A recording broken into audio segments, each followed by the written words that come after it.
the operating room can be an intimidating place. It's not for everyone. It is a place that is very detail oriented, from components of anesthesia to the operation itself. It is very much a dance. If you're dancing with someone, you don't want to step on their toes, right? And so, you have to learn the dance, or else it doesn't work. And so of course there's a learning curve. Of course there is, moments that you feel like you're kind of drowning when you're learning, a surgical process or an operation that maybe you're not familiar with. That's the beauty of being a PA, is you can kind of pivot into other specialties.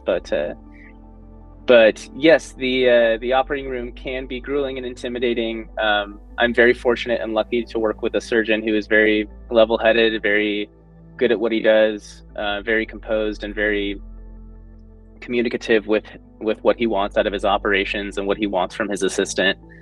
And that's really contributed to my growth as a PA. And even as a person,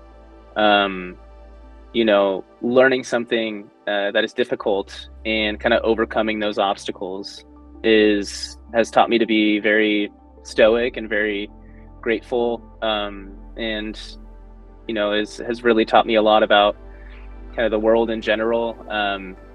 This resilience somewhat of not just from a physical standpoint, but also a focused mentality, and using that in my professional and personal life has been very beneficial to me. I've learned a lot in the operating room, about myself, about obviously people.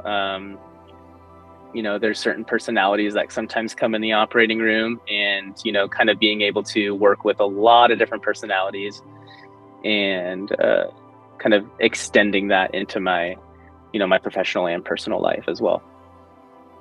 I think when I first started it, right out of PA school in the operating room, it was scary. I mean, everyone was very receptive to someone learning something, but there comes a point where you're expected to know it, right? And so that timeline, it is different for everyone, but if you don't kind of meet that timeline of and having the expectations of knowing the operation, that can it's kind of like make it or break it, and so and just learning a lot from just in cardiac surgery and transitioning that into my current role.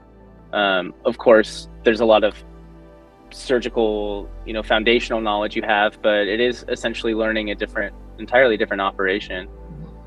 And so that came with its own challenges, that came with its own somewhat, I guess you could say, frustrations, but that over time gets better, kind of proving to your surgeon and kind of those around you that what you're doing, that you are a quick learner. You can kind of think be on your toes and think quick about things if something's maybe not going as planned. And so that's absolutely helped me in my clinical practice.